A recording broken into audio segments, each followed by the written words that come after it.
네, 현재 중동 정세와 경제적 파장 짚어보겠습니다. 이화여대 경영학부 최상미 교수, 엄효식 한국국방안보포럼 방산안보실장 두 분 모셨습니다. 어서 오세요. 안녕하십니까. 네. 정부 지원금 얘기부터 좀 해봐야 될 것 같은데 이번에 전 국민 받는 거 아니고 네네.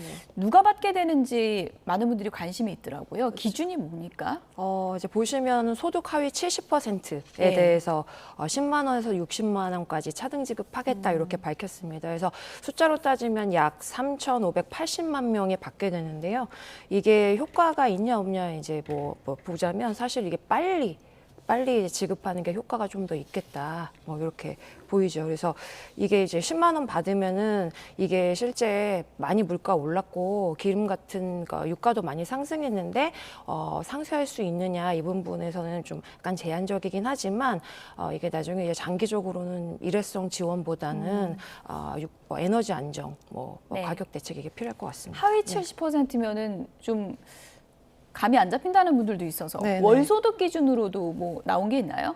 월소득은 좀 발표를 해야 되는데요. 소득 전체 평균 기준 이제 70%라고 하면은 사실 굉장히 선별해서 지원하는 것처럼 들리자면요. 대부분 이제 국민 대다수가 받을 수 있는 자격이 된다라고 생각하시면 될 것 같아요. 그래서 굉장히 수용성이 높은 정책이라고 보일 수 있습니다. 근데 대신 이게 진짜 타격받은 계층, 저소득층한테 이제 집중을 하는 게 효과적이지 않냐. 경제적으로 볼 때는 이런 비판도 조금 있습니다. 근데 이제 유가 충격 같은 경우는 보시면 소득과는 무관하게 전 국민이 다 이제 충격을 받는 상황이거든요. 그래서 네. 넓게 이렇게 70% 푼 거 자체가 이제 틀렸다라고 보기는 어려운 상황입니다. 네. 이게 현금을 그냥 주는 게 아니라 그 지역 화폐 형식으로 주잖아요. 그래서 네네. 아무래도 지역 활성화에 도움이 될 거라는 그런 전망들도 나오는데 어떻게 보세요? 이게 과거에 이제 코로나 시기에 지역 화폐로 이런 이제 그 지원금을 준 적이 있어요. 그래서 보면은 데이터를 보면 골목 상권 같은 경우 지역 상권이 매출이 단기간 동안 반등한 데이터도 있긴 합니다. 이론적으로는 지역에 굉장히 이제 도움이 된다, 이롭다 이렇게 되어 있지만은 한계가 있습니다. 뭐냐 하면 쓸 수 있는 곳이 제한돼 있잖아요. 그러니까 소비자 불편이 굉장히 크고요. 또 온라인이나 뭐 대형 마트들은 이제 제외가 되잖아요. 지역 상권 활성화 측면에서는 아주 도움이 될 수 있지만 단기간으로 지속성을 담보하기는 좀 어렵다 이렇게 보시면 될 것 같습니다. 네.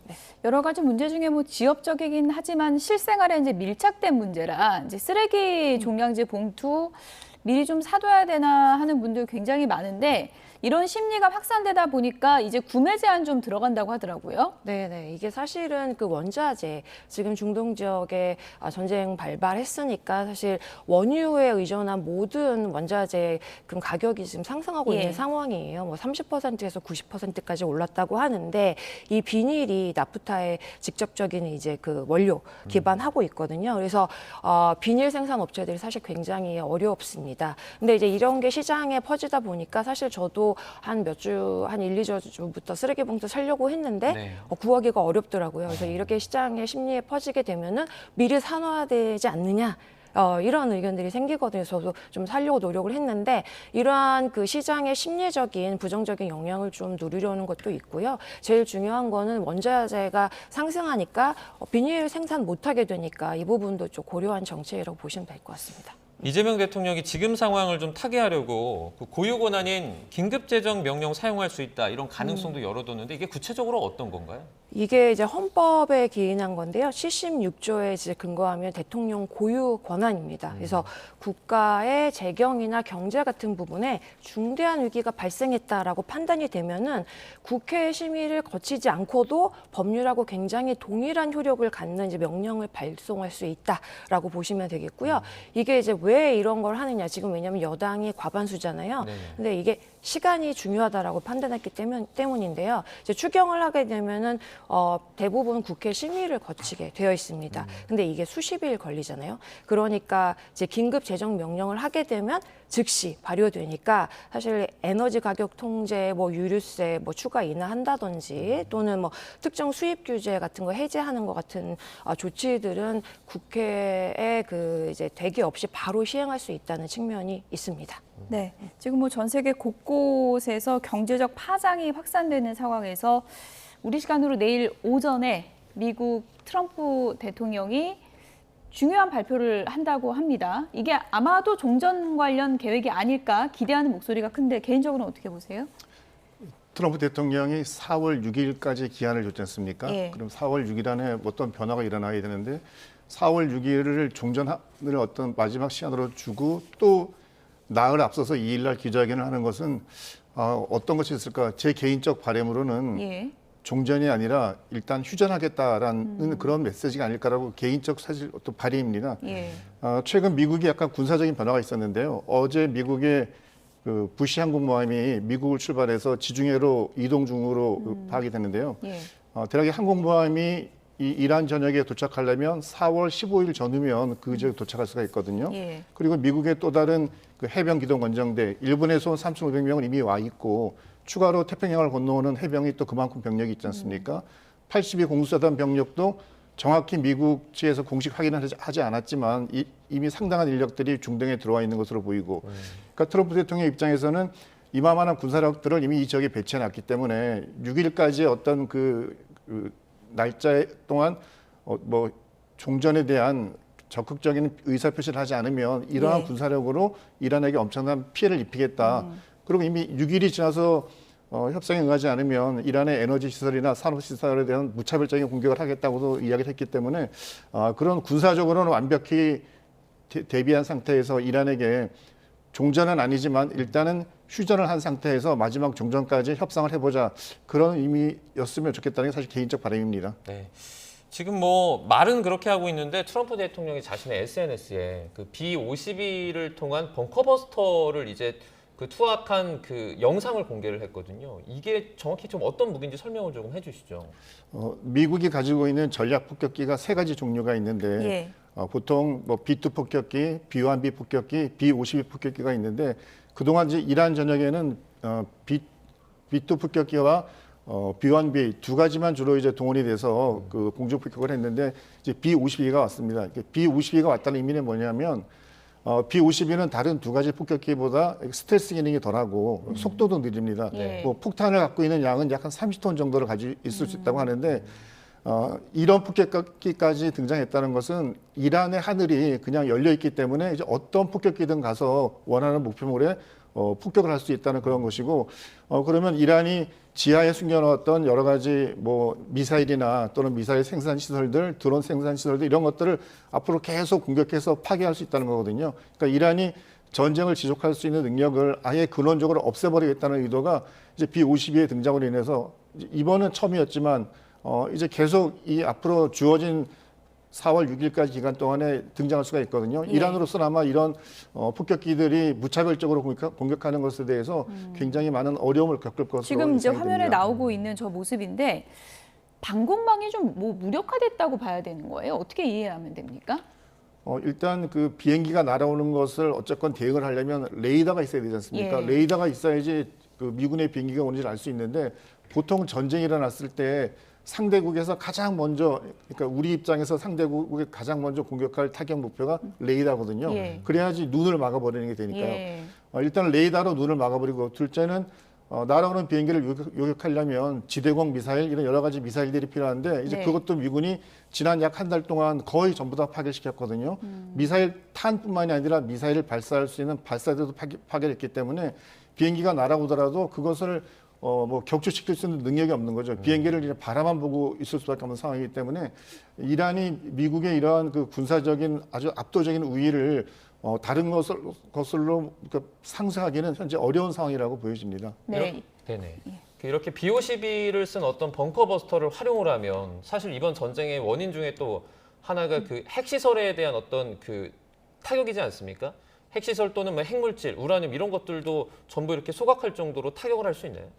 그렇죠. 벙커버스터 탄을 보통 사용하게 되면 뭐 최근에 보면 미군이 약 1,000kg에 해당하는 1톤에 해당하는 벙커버스터 탄을 투하했다고 하는데요. 그러면 지표면에서 지하로 한 6, 70m까지 그대로 관통해서 그 안에 있는 미사일이나 이런 시설들을 폭파할 수 있거든요. 이스파한은 미국이 의심하기에 가장 우라늄 농축 물질을 가지고 있을 듯한 유력한 장소였었고, 전쟁을 시작했던 제1의 목적이 이란이 핵무기를 갖지 못하도록 하는 거니까 이 시점에서 이 지역에 대해서 계속적으로 추가적인 폭격을 하는 것은 이것이 설령 빠른 시간 내에 뭐 휴전이 됐건 종전이 됐건 끝나더라도 더 이상 또 다른 제2의 어떤 이란의 핵무기 개발을 아예 못하도록 하려는 그런 의도에서 이스파한이나 이런 기타 지하 시설이 의심되는 곳을 향해서 계속 미국의 폭격이 이어질 것으로 예상이 됩니다. 네, 우리가 사실상 뭐 핵 능력은 저렇게 초토화시키고 있다 이런 걸 뭐 가시적으로 보여줬다라고도 할 수 있는데 호르무즈 해협 관련해서는 지금 사실상 봉쇄인 상태가 풀리지 않고 있는 상황에서 트럼프 미국 대통령식 해결법을 내놨습니다. 그 중에 하나가 미국에서 사가면 되지 않냐 뭐 이런 얘기도 했는데 현실적으로 가능한 건가요? 이게 그냥 트럼프 원래 특유의 예. 거래형 화법이 나타났다라고 예. 보시면 되는데요. 반은 진심이고 사실 반은 협상이라고 보시면 될 것 같아요. 그래서 미국 입장에서는 사실 손해날 게 없습니다. 셰일 오일이 넘쳐나고 있고요. 그다음에 텍사스 원유에 기반한 에너지 기업들은 그 원유 가격이 오르면 사실 직접적인 수혜자가 될 수밖에 없습니다. 그래서 동맹국들한테 사실 미국산 원유를 사라라고 하게 되면 미국의 경제적 이익하고는 아주 맞아떨어지는 이런 발언이죠. 그래서 그렇군요. 직접 호르무즈로 가라는 말을 이제 보면 동맹국들한테 미국 편에서 더 적극적으로 행동을 하라 뭐 이런 압박으로 보여지고요. 이게 사실 뭐 우리나라에 크게 도움이 될까 단기적으로 사실 이거는 쉽지 않을 것 같은데 왜냐하면 미국에서 사오면 50일 걸리거든요. 중동에서 가져오면 20일 걸립니다. 그래서 지금 사온다 하더라도 사실 6월이나 이제 주문한 물량이 들어오게 되기 때문에 이제 비축물 양 가지고 이제 소화를 해야 될 것 같습니다. 거리가 멀면 사실 운반하는데 돈도 더 많이 들 것 같고요. 그렇죠, 네. 우리는 어쨌든 뭐 비축류를 정유사에 빌려주는 뭐 스와프제 이런 것도 시행한다고 하는데 네네. 뭐 이런 거 포함해가지고 좀 다각도로 그 판로를 좀 열어놔야 되지 않습니까? 그렇죠. 말씀하신 대로 사실 중동산에서 수입하는 게 가장 빠르고 좋은 해법인데 전쟁이 끝난다 하더라도 이 호르무즈 해협 자체가 리스크가 계속 이제 상존하고 있기 때문에 보험료가 엄청 오를 거고요. 그다음에 선박 운행도 자유롭지 못할 거란 말이죠. 그래서 당장 이제 가격을 내리기가 어려운 상황인데 이제 경유사들은 이런 측면에 있어서 원자재 가격도 오르고 그다음에 조달 비용도 말씀하신 대로 상승을 할 것 같고 재고도 빠르게 소진이 될 거란 말이죠. 이게 동시에 다 터지는 상황이 올 거기 때문에 말씀하신 비축류 스와프 제도 그다음에 제일 중요한 게 원유를 중동에 너무 그러니까 우리가 한 70% 의존하고 있습니다. 근데 러시아산, 미국산 또 뭐 서아프리카산 정도로 굉장히 수입선을 빠르게 분산하는 것이 현실적인 대안이 될 것 같고요. 아주 중장기적인 해법은 사실은 에너지 저장 용량을 크게 늘려야 되고 리스크가 또 올 거라고 이제 예상을 하고 그다음에 원자력, 그다음에 재생 에너지를 더 많이 이제 구조적으로 확보하는 게 근본적인 해법이 될 것 같습니다. 네.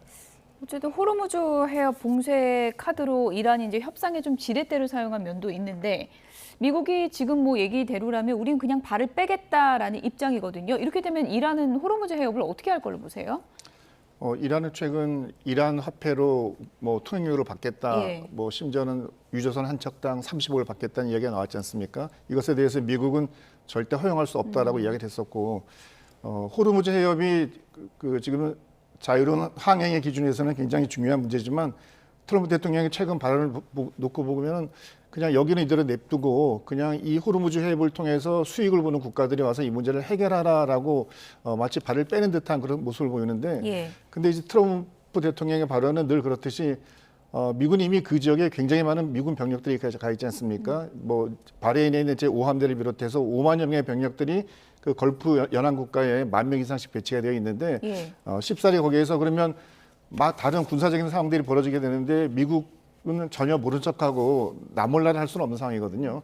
그래서 미국은 오늘도 유럽 많은 국가들에 대해서 굉장히 특히 영국이나 프랑스에 대해서 여기에 참전하지 않는 것에 굉장히 원망을 표현하고 심지어는 네버 포겟이라는 단어는 미국이 9.11을 상징할 때 쓰는 말들이거든요. 그러니까 그만큼 영국이나 프랑스가 여기에 참전하지 않는 것에 대해서 뭐 서운함의 표현이겠죠. 보면. 그래서 트럼프 대통령이 호르무즈 해협을 완전히 과거처럼 자유롭게 통행하는 시대까지 만들지 않더라도 중간에 발을 뺄 가능성은 있지만 예. 그 나머지 부분에 대해서는 유럽 국가들이 여기에 참전해서 뭔가 항행의 자유를 얻는데 군사적 기여하도록 압박을 할 것 같습니다. 예. 지금 이란에서 가지고 있는 드론이나 미사일의 재고 수준은 현재 어느 정도로 좀 가늠하고 계세요?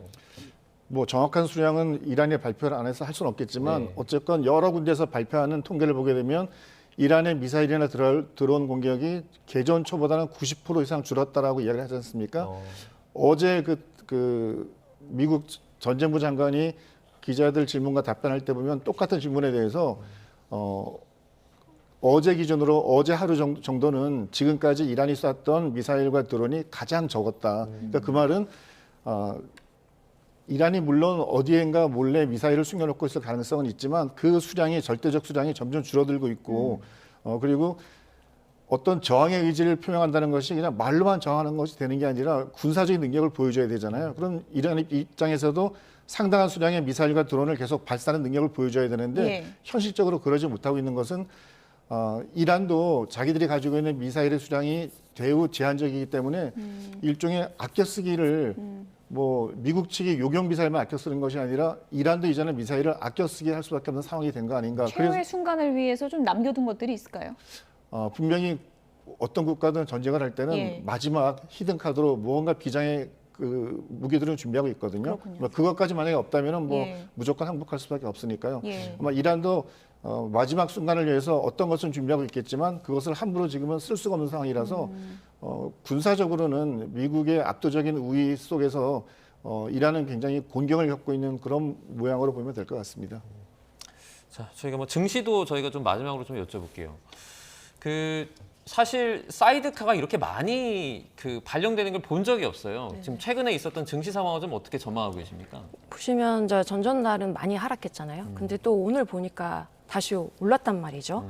근데 이제 매수 사이드카가 발동이 됐는데 여기서 내가 더 사도 되냐 아마 시청자분들 그게 궁금하실 것 같아요. 근데 이게 보면 반등의 이유가 뭔지를 좀 살펴보셔야 될 것 같거든요. 그래서 이게 펀더멘털이 개선됐느냐, 즉 전쟁이 끝났느냐, 사실은 이게 아니잖아요. 그래서 소문에 의해서 지금 반등한 거여가지고 이게 제일 문제입니다. 그래서 이란 외무부 같은 경우는 지금 협상을 부인하고 있는 상황에서 트럼프가 협상을 하고 끝난다고 하지만 이게 계속 왔다 갔다 하면은 시장이 이제 오르다 떨어졌다 이걸 계속 반복할 거란 말이죠. 이 패턴을. 그래서 이게 내일 연설 끝나고 또 어떻게 될지 모르겠네요. 그렇죠, 그렇죠. 그러니 사실 이게 계속 반복되면 시장 자체가 나쁜 시장이 될 거기 때문에 네. 안정을 위해서는 협상이 타결됐느냐 이 부분을 확인하고 들어가시는 게 맞고요. 전까지는 반동성이 매우 큰 장이 될 것이다 이렇게 보여집니다. 원달러 환율도 마찬가지인가요? 그렇죠. 지금 보면 환율 1,530원 뭐 돌파하고 좀 안정됐다 왔다 갔다 하는데 1,600원까지 뭐 예상하시는 분들도 있어요. 근데 외환 당국이 지난해 말 4분기에 한 224억 달러 최대 이제 달러를 매도를 했단 말이죠 시장에. 요게 어느 정도 이제 효과는 보긴 했지만 사실 이런 개입을 지속적으로 하기는 불가능합니다. 그래서 달러를 팔아서 환율을 누르는 거는 외환 보유액이 줄어드는 상황이기 때문에 무한정할 수 없어서 사실 1,600원을 돌파할 것이냐라는 측면에 있어서는 이게 전쟁 확전이 되고 계속 전쟁이 된다라는 리스크가 생긴다면은 최악의 시나리오에서는 올 수도 있지만 현재 협상이 진행 중이니까 사실은 이 부분 협상이 잘 되기를 바라는 게 제일 중요할 것 같습니다. 네. 그 신현성 한은 총재 후보자가 환율 관련해서 큰 우려는 없다고 말은 하는데 이게 사실 환율 그 올라가는 걸 보면 역대급이라고 하잖아요. 그렇죠. 제가 어떻게 좀 보고 계세요? 사실 이게 시장에서 평가한 걸 보면은 좀 아쉽게 평가했다고 보여지는 거예요. 예. 왜냐하면 이 발언 직후에 시장이 안정된 게 아니고 저 환율이 1,530원 돌파했잖아요.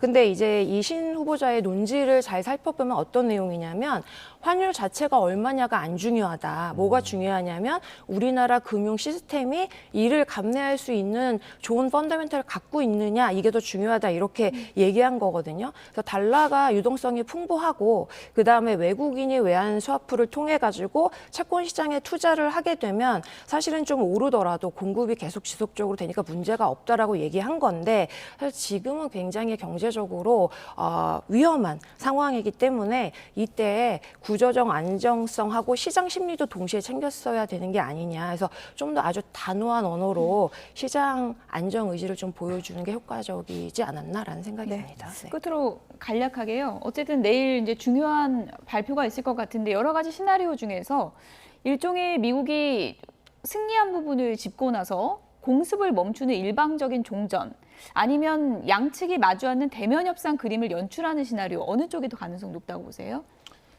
저는 그 미국 트럼프 대통령이나 헬그세스 장관이 최근 들어 많이 이야기하는 것은 이란 정권 교체에 성공했다. 예. 세 번째 정권이라는 말을 쓰면서 정권 교체에 성공했다.